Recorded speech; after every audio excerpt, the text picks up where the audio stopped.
खूप सुंदर आपण साक्ष ऐकली आणि ह्या साक्षींमधून कळतं की आपला देव जिवंत आहे, सामर्थ्यवान आहे. ख्रिस्त वधस्तंभावर मारला गेला आणि तिथंच तो पडून राहिला नाही. ख्रिस्त कबरेत ठेवण्यात आला आणि तो कबरेत तसाच तिथं पडून राहिला नाही, परंतु तिसऱ्या दिवशी येशू ख्रिस्त मरणावरती विजयी झाला. वधस्तंभावरचे 3 खेळे त्याला थांबवू शकले नाहीत. वादळ ख्रिस्ताला थांबवू शकलं नाही, मरण त्याला थांबवू शकलं नाही, सैतान आणि सैतानाच्या कुठलाही सत्ता त्याला थांबवू शकल्या नाहीत. येशू मरणावरती विजयी झाला आणि जर तो जिवंत आहे तर तो आज आमच्यामध्ये उपस्थित आहे. आमेन, हालेलुया. आजची रात्र ही एक साक्षीची रात्र आहे. फक्त आजची रात्र मी म्हणणार नाही, तर परमेश्वराने तुम्हाला आणि मला साक्षमय जीवन दिलेलं आहे. हिम्मत असेल तर आमेन म्हणून टाका. ज्या ज्या वेळेस येशू चमत्कार करीत असे त्या त्यावेळेस लोकांना निक्षून सांगत असते की कोणाला जाऊन काही सांगू नका. एखाद्याला प्रभूने जर बरं केलं तर प्रभू सांगत होता की कोणाला सांगू नको. दुष्टात्मे ओळखायचे की हा देवाचा पुत्र आहे आणि ते दुष्टात्मे ओरडू लागायचे की हा ख्रिस्त जिवंत देवाचा पुत्र आहे आणि तो म्हणायचा मला प्रकट करू नको, कारण की त्याची वधस्तंभावर जाण्याची वेळ आली नव्हती आणि त्याला ठाऊक होतं की एक दिवस असा येईल की माझं प्रत्येक लेकरू माझी साक्ष द्यायला उठणार आहे. माझं प्रत्येक संतान जिथं उभं राहील तिथं माझा वधस्तंभ उंच करणार आहे. जिथं माझी लेकरं उभे राहतील त्या ठिकाणी ते माझं नाव उंच करणार आहेत. तेव्हा सांगितलं शांत राहा, पण आता सांगत आहे माझ्या नावाची साक्ष द्या. प्रेषितांची कृत्य 1 अध्यायाच्या 8व्या वचनामध्ये पवित्र आत्मेविषयी ख्रिस्ताने अभिवचन दिलं. प्रेषित 1:8 मध्ये बायबल सांगतं, परंतु पवित्र आत्मा तुमच्यावर येईल तेव्हा तुम्हाला काय प्राप्त होईल? रॅशन, मोबाईल बोलत नाही तुम्ही काय? सामर्थ्य. परंतु पवित्र आत्मा तुमच्यावर येईल तेव्हा तुम्हाला सामर्थ्य प्राप्त होईल आणि यरूशलेमेत, सर्व यहुदियात, शमरोनात व पृथ्वीच्या शेवटापर्यंत तुम्ही माझे साक्षी व्हाल. म्हणा मी ख्रिस्ताचा साक्षी आहे. असं म्हणा सगळ्यांनी, मी ख्रिस्ताचा साक्षी आहे. आमचं जीवन जिथं जाऊ तिथं आम्ही ख्रिस्ताची साक्ष सांगणारे लोक आहोत. आमचं जीवन हे प्रभूला उंचावणारं जीवन आहे. आम्ही मुख उघडू तेव्हा माझ्याकडं काय आहे, माझ्याकडं कोणती गाडी आहे, कोणता बंगला आहे हे मी बोलणार नाही. माझ्याकडं देव कोणता आहे, माझा देव किती सामर्थ्यवान आहे हे मी बोलणार आहे. कारण की मी गाडी बंगल्याचा साक्षीदार नाही, मी धनसंपत्तीचा साक्षीदार नाही, मी स्वर्गाचा वारसदार आहे. मी ख्रिस्ताचा साक्षी आहे. हालेलुया. म्हणा मी ख्रिस्ताचा साक्षी आहे. त्याच प्रेषितांचे कृत्य 3 अध्याय 15व्या वचनात बायबल सांगतं, ॲक्ट्स चॅप्टर 3 वर्स 15 मध्ये पुढे, आणि तुम्ही जीवनाच्या अधिपतीला जीवे मारले. पेत्र योहान फार खंबीरतेने लोकांसमोर भाषण करत आहेत आणि पेत्र त्याच्या भाषणात म्हणत आहे की तुम्ही जीवनाच्या अधिपतीला अर्थात येशू ख्रिस्ताला तुम्ही जीवे मारले, पण देवाने त्याला मेलेल्यामधून उठवले, ह्याचे आम्ही साक्षी आहोत. ह्याचे आम्ही साक्षी आहोत. म्हणा मी साक्षीदार आहे. म्हणा मी साक्षी आहे. साक्षी असणं म्हणजे काय? इफ्ताहाला लोकांनी, घरच्या लोकांनी हाकलून दिलं होतं. भावंडांनी, भाऊबंधांनी, लोकांनी त्याला हाकलून दिलं. टोब नावाच्या देशात तो निघून गेला. एलिया इजबेलला घाबरून पळून गेला होता. याकोब आपल्या सख्या भावाला एसावाला घाबरून पळून गेला होता. योसेफाला पण आईबापाचं घर सोडावं लागलं. बायबलमध्ये अशा खूप घटना आहेत. पण एक गोष्ट मी तुम्हाला सांगून देवाचं गौरव करणार आहे की आमचा देव पळकुट्यांचा देव नाही आहे. जिथं तुम्ही हारलात तो देव तुम्हाला तिथंच उभं करतो आणि त्याच भूमीवर त्याचं गौरव तो प्रकट करतो. कारण मेलेल्या देवाची आम्ही सेवा करत नाही, आमचा प्रभू जिवंत आहे. जर एलिया पळून गेलाय तर देवाने परत त्याला त्याच भूमीवर आणलं आणि त्या भूमीवर गौरव करून दाखवलं. दावीद शाऊलाला पाहून पळून गेला होता, परंतु परमेश्वराने दावीदाला परत आणलं. लाजर गेला होता, येशूने त्याला परत आणलं. माझा देव तुम्हाला अपयशी जीवन जगू देणार नाही, तो तुम्हाला परत आणणारा देव आहे. मी म्हटलं माझा देव तुम्हाला परत आणणारा देव आहे. तुमच्या जीवनात कुठं अपयश होतं आज शोधून पहा, कारण की तिथंच प्रभू तुम्हाला यशस्वी करणार आहे. हा संदेश जर सिव्हिलच्या मुर्दा घरात दिला असता ना, बऱ्याचदा माणूस माणसाला थँक्यू म्हणण्यामध्ये फार व्यस्त होऊन जातो.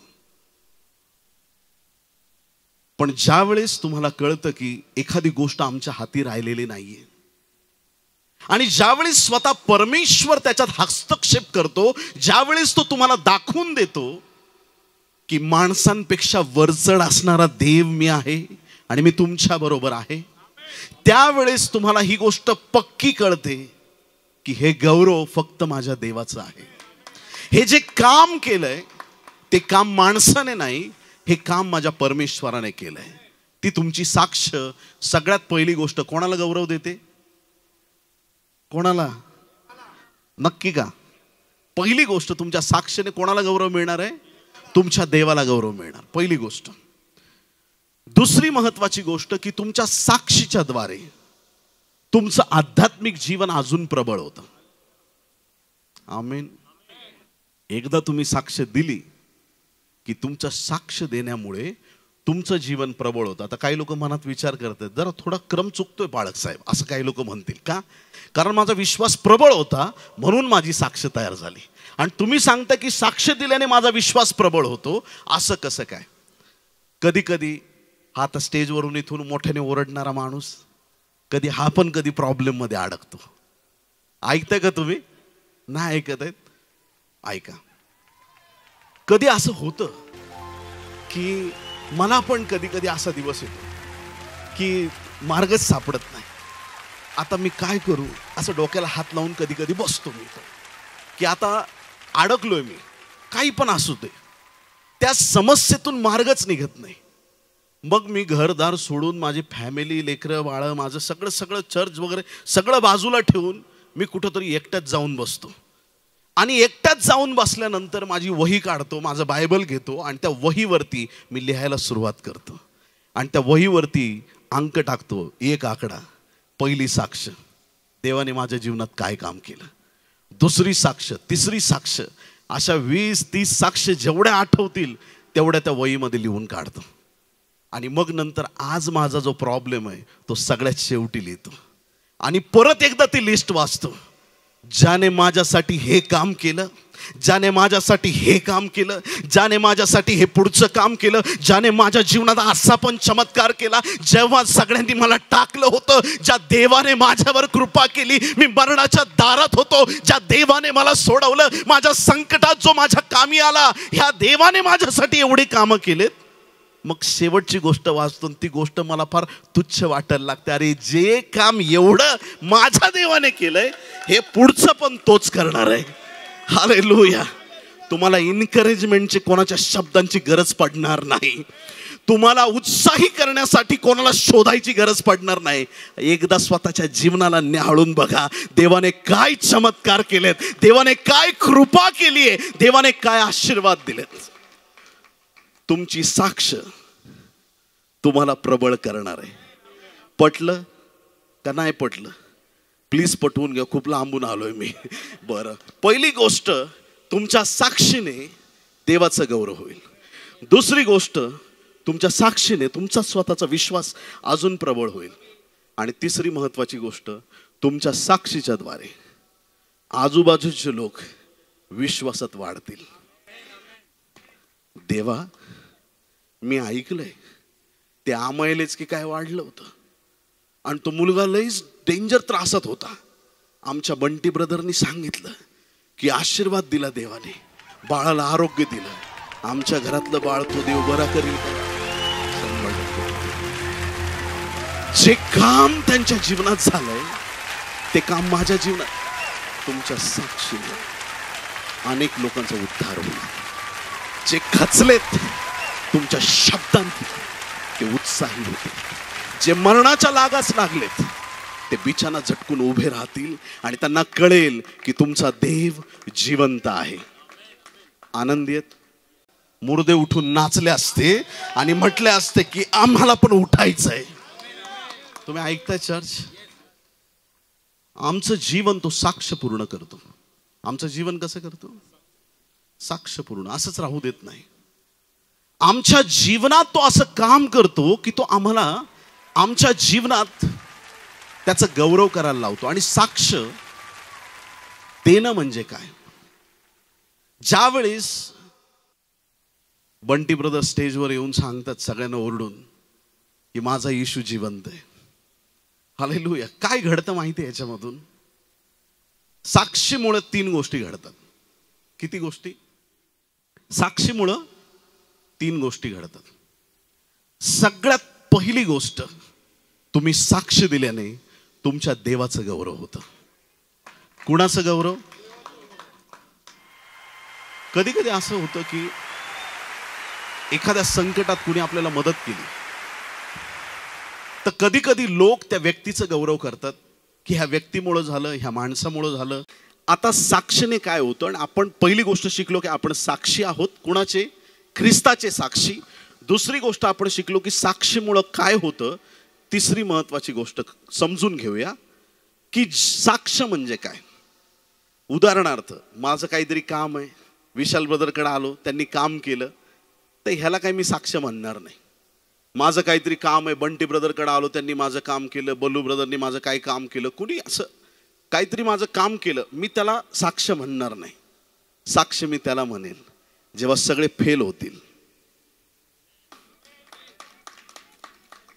जेव्हा सगळे पाठ फिरवतील, जेव्हा सगळे रिपोर्ट तुमच्या विरोधात असतील, जेव्हा सगळी परिस्थिती तुमच्या विरोधात असेल, त्या परिस्थितीत तुम्ही एकटे अश्रू ढाळत बसता आणि प्रभू तुमच्या जवळ येऊन म्हणतो, बाळा, रिपोर्ट नेगेटिव्ह आहे पण तुझा देव पॉझिटिव्ह आहे. परिस्थिती वाईट आहे पण तुझा देव चांगला आहे. सगळी परिस्थिती तुझ्या विरोधात आहे पण तुझ्या बाजूने तुझा प्रभू उभा आहे आणि तो प्रभू येऊन तुमची परिस्थिती बदलतो. त्याला मी साक्ष म्हणणार आहे. हालेलुया. पटकन 3 उदाहरणं सांगतो बायबलमधून की अशक्य गोष्टी येशू कसा शक्य करतो. का बरं आम्ही येशूलाच मानतोय? काय कारण आहे त्याचं? त्याचं कारण आहे, उगाचच विनाकारण नाही प्रियांनो. गोष्टी महत्वाच्या. तसं तर उदाहरणं खूप आहेत पण 3 बस झाल्या.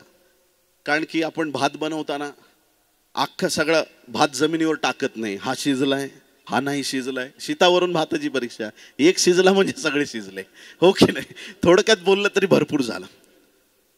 बायबलमध्ये ना एका स्त्रीचं उदाहरण आहे. ही स्त्री खूप आजारी होती. आणि किती वर्ष आजारी होती? 12 वर्ष. सगळ्यांनी म्हणा 12 वर्ष. 12 वर्ष. लूक 8 अध्याय 43 ते 48 वचनात तिच्याबद्दल लिहिले. फक्त 43 एकच वचन वाचतो. लूक 8:43. तेव्हा 12 वर्ष रक्तस्राव होत असलेली, जिने आपली सर्व उपजीविका वैद्यांवर खर्च केली होती व कोणालाही बरी करता न आलेली अशी कोणी एक स्त्री त्याच्या मागे, ख्रिस्ताच्या मागे येऊन त्याच्या वस्त्राला ती शिवली. कारण तिचा विश्वास होता की प्रभूच्या वस्त्राला जरी मी शिवले तरी मी बरी होणार आहे. ही एक स्त्री आजारात आहे आणि बायबल सांगतं की तिला कशानेच गुण येत नव्हता. कशानेच गुण येत नव्हता. तिने विश्वास ठेवला. आता कधी कधी काय होतं की नगरच्या आपल्या प्रतिष्ठित छान छान डॉक्टर्स आहेत, प्रभूला धन्यवाद, कारण डॉक्टरला पण देवानीच बनवलं. किती लोक आमेन म्हणतील? ते पण देवाचा आशीर्वाद आहेत, विसरायचं नाही कधी. डॉक्टरांना कोणी बनवलंय? परमेश्वरानेच आपल्यामध्ये ठेवलेलं असतं. पण एखादा पेशंट असा आडमुठा असतो, चालेल ना जरा नगरच्या भाषेत बोललं तर, मी पण तुमच्यातलाच आहे, हालेलुया. एखादा व्यक्ती असा असतो, मला किती मोठ्या डॉक्टरनी बरं करायचा प्रयत्न केला, मी बरं होणारच नाही. ऍक्च्युली त्याला मारायचं असतं. ऐकताय तुम्ही चर्च? त्याला काहीही द्या, त्याला फरक पडत, कारण त्याने डोक्यात फिट केलंय की मला कुणीच बरं करू शकणार नाही. काही लोक ह्याच्यामुळे पण बरे होत नाहीत. जिथं तुमचा विश्वास नाही तिथं तुम्ही काही मेडिसिन घ्या, काही करा, काही फरक पडत नाही. आणि ह्या स्त्रीने काय तिचा विश्वास असेल नसेल, कुठं काय तिला काय काय करायचं होतं ते प्रयत्न केले, पण तिचा आजार मुळावत गेला, ती बरी झाली नाही. आणि इथं स्पष्ट शब्दात लिहिलंय की त्या स्त्रीला कुणीही बरं करू शकलं नाही. जे काम तिच्या जीवनात व्हायला हवंय, तिचं आरोग्य तिला मिळायला हवंय, बायबल सांगतं की ते आरोग्य तिला मिळालंच नाही. पण एक दिवशी तिने विश्वास ठेवला की आज प्रभू येशू ख्रिस्त देवाचा पुत्र माझ्या या गावाकडे येत आहे. आज माझ्यासाठी आरोग्याचा दिवस आहे. मी फक्त जाईल आणि जाऊन त्या गर्दीमध्ये त्याच्या वस्त्राला जरी मी शिवले, विश्वास आहे तिचा की त्याच्या वस्त्राला जरी शिवले तरी मी बरे होईल. हिम्मत केली. तिची हिम्मत, त्या हिमतीची दाद दिली पाहिजे. येशूच्या भोवती मोठी गर्दी आहे, कारण जिथं आशीर्वाद आहे तिथं गर्दी असते. किती लोक आमेन म्हणतील? हालेलुया. कोणी म्हटलं सगळेजण आम्ही तुम्हाला कंगाल करतो, जाल का तुम्ही तिथं? काही लोकांनी चेहरे असे केलेत, पहिला मी जाईल. असं करू नका. जिथं आशीर्वाद आहेत तिथं गर्दी आहे. ख्रिस्त चिन्ह चमत्कार करतोय, अद्भुत काम करतोय, लोकांचं जीवन आशीर्वादित होतंय. आणि अशा या परिस्थितीमध्ये, त्या गर्दीमध्ये ती रक्तस्रावी विश्वासाने शिरली. त्या गर्दीत ती वाट काढत होती. तिच्या शक्ती नाहीये, पण त्या शक्तीने पूर्ण जे आहे त्याच्यात ती पुढं पुढं जात राहिली. मनाला समजवत असेल की तुझं आरोग्य आता जवळ आहे, तुझा चमत्कार आता जवळ आहे. आणि त्या गर्दीत तिने हिम्मत करून पुढं गेली. त्याच्या वस्त्राला शिवता शिवता येशूच्या वस्त्राच्या काठाच्या गोंड्याला जशी ती शिवली, त्या क्षणी तिला आरोग्य मिळालं. हालेलुया. पण ह्या स्त्रीचं वैशिष्ट्य हे आहे की तिला कोणीही बरं करू शकलं नव्हतं. जेव्हा जग फेल होईल तेव्हा तुमच्या देवाला तुम्ही हाक मारायला सुरुवात केली पाहिजे. जेव्हा सगळे मार्ग बंद होतात त्यावेळेस तुमचा आवाज तुमच्या देवासाठी उंच झाला पाहिजे. त्या स्त्रीने विश्वास दाखवला आणि प्रभूने तिला आरोग्य दिलं. अशीच एक घटना आणखीन आपण पाहू शकतो. मार्क याचा 9वा अध्याय 17-18 वचनामध्ये बायबल एक सुंदर घटना सांगतं. मार्क 9:17-18 मध्ये पहिलं तर रक्तस्रावी स्त्रीबद्दल पाहिलं. दुसरं एक उदाहरण आहे बायबलमध्ये की एका जणाला भूत लागलं होतं. बाप घेऊन आला, भूत लागलंय. येशूला किती शिष्य होते? 12च होते. 12 शिष्य. आता 12 शिष्यांनी ते भूत निघून जाण्यासाठी प्रार्थना केली. पेत्रांनी म्हटलं असं, सगळे बाजूला, मी पाण्यावर चाललोय, सगळ्यात पॉवरफुल मी आहे. बाजूचा म्हणला असेल, बुडायला पण लागला. पेत्र म्हटला की मी पाण्यावर चाललोय, मला पहिली प्रार्थना करू द्या. लोक म्हटले असेल, अरे तू गटांगड्या पण खाल्ल्यास, तू काय करतो प्रार्थना? त्याच्या प्रार्थनेने फरक नाही पडला. देवाच्या प्रिय लोकांनो, थोमा म्हटला असेल मी प्रार्थना करतो, यहूदा म्हटला असेल मी प्रार्थना करतो.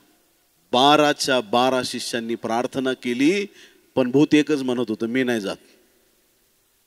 असे काही काही जिद्दी भूत असतात, जाता जात नाही, कशानेच जाईना. आणि मग सरते शेवटी येशू तिथं आला. आणि मग येशूला बातमी कळाली, 12च्या 12 सगळे ट्राय करून बसलेत, एकालाही भूत काढता आलं नाही. काही लोकांचा फंडा असतो, सकाळी 7ला सुरू करतात, आज हे जाईलच, आज नाही गेलं तर पुढच्या प्रार्थनेला जाईल. आणि काही लोक त्यांना 40 दिवस उपास प्रार्थना करायला लावतात. येशूने कधी कोणाला आलेल्याला माघारे पाठवलं नाही, तू नंतर ये, नंतर बघूया वगैरे, कधीच नाही. येशूला आल्यावर जसं कळालं की शिष्यांनी प्रार्थना केली पण हे काय भूत गेलं नाही. जर तुमचा प्रकाशावर विश्वास आहे तर जगात अंधार आहे. जर देव आहे तर वाईट गोष्टी पण आहेत. त्या भूताने त्या लेकराला पकडलेलं होतं. येशूने जसं दटावलं, बायबल सांगतं की त्या ठिकाणी तो मुलगा पूर्णपणे बरा झाला. हालेलुया. 2 घटना आहेत. या दुसऱ्या घटनेतही आपण पाहतो की जे काम शिष्यांना जमलं नाही ते काम येशूने करून दाखवलं. पहिल्या घटनेत कोणालाही बरी न करता आलेली, दुसऱ्या घटनेत कोणालाही दुष्ट आत्मा काढता येत नव्हता. जे काम कोणाला जमलं नव्हतं ते काम येशूने केलं. आणि तिसरं आणि शेवटचं उदाहरण, बोले येशू मसीह की. पवित्र शास्त्रात प्रकटीकरण 5व्या अध्यायात 1 ते 14 वचनामध्ये एक सुंदरसा दृष्टांत योहानाला झालेला आहे. प्रकटीकरण 5 मध्ये 1 ते 14 वचनात. सदर दृष्टांतामध्ये या ठिकाणी बायबल सांगतं, योहानाने एक गुंडाळी पाहिली. सगळ्यांनी म्हणा गुंडाळी. आपले बरेच लोक गुंडाळायला एक्सपर्ट असतात, त्यांना लगेच कळलं. गुंडाळी. ह्या गुंडाळीवरती 7 शिक्के मारले होते. किती शिक्के? 7 शिक्के. एक बलवान दूत उभा राहिला. काडी पहिलवान नव्हे. कसा? बलवान दूत उभा राहिला आणि तो मोठ्याने विचारतो की ही गुंडाळी उघडणार कोण? आता योहानाने पाहिलं, कोण उघडणार? स्वर्गातल्या सगळ्या देवदूतांकडे पाहिलं, कुणीच उघडू शकत नाही.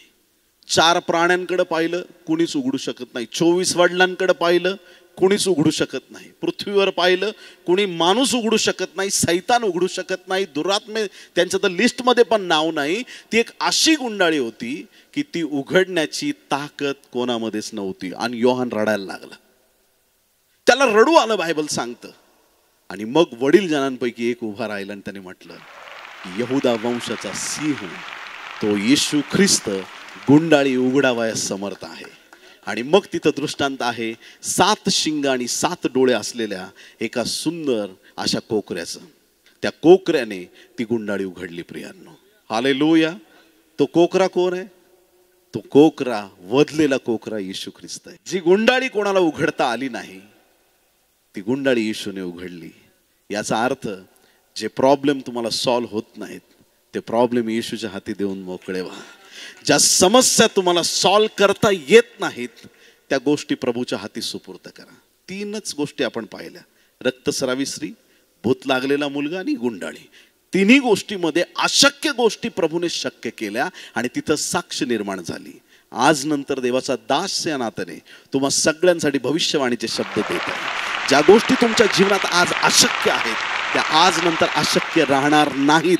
कारण तुमच्या जीवनात आज नंतर प्रभू साक्ष तयार करत आहे. आमेन.